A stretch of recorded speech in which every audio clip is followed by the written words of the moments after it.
सांगली जिल्ह्याचे पोलीस अधीक्षक तुषार दोशी यांनी आज सकाळी सांगलीतील महावीर उद्यानामध्ये अचानक भेट देऊन सर्वसामान्य नागरिकांच्या समस्यांनी पोलीस खात्याकडून अपेक्षा जाणून घेतल्या। गेल्या 35 ते 40 वर्षाच्या कालखंडात अशा तऱ्हेने सर्वसामान्य माणसांपर्यंत पोहोचून त्यांच्या समस्या आणि पोलीस खात्याकडून असणाऱ्या अपेक्षा जाणून घेणारे पहिलेच पोलीस अधिकारी असल्यानं नागरिकांमधून त्यांचे आभार मानण्यात आले।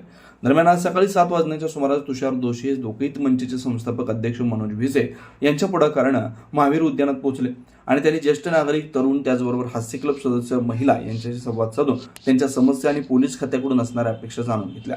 नागरिकांकडून ज्या समस्या आणि अडचणी तसेच अपेक्षा व्यक्त झाल्या त्याबाबत पुढील काळात योग्य ती कारवाई करून पोलीस खात्याकडून खबरदारी घेतली जाईल असं आश्वासन पोलीस अधीक्षक तुषार दोशी यांनी यावेळी सर्वसामान्य नागरिकांमध्ये मिसळत महावीर उद्यानाबाहेर असलेल्या चहाच्या टपरीवर लोकहित मंचचे संस्थापक अध्यक्ष मनोज भिसे यांच्यासह ग्रीन टीचा आस्वाद घेतला।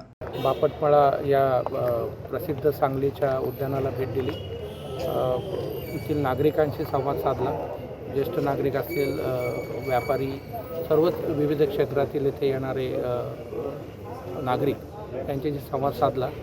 ज्या काही पोलिसांच्या दृष्टीने त्यांच्या अडचणी असतील, सजेशन्स असतील, त्याचा एक चांगला उहापोह झाला। त्यानिमित्ताने नक्की काही ग्राउंड लेवलला काय प्रॉब्लेम्स आहेत याचाही चांगला एक चर्चा झाली आणि आनंद वाटला। एक तर तसंही फार आल्हाददायक आणि चांगलं वातावरण आहे। आता थोडा पाऊस पडून गेल्यामुळे चिखल असला तरी थोडं वातावरणाचा टेम्परेचर कमी झाल्यामुळे अजून एक आल्हाददायी आहे।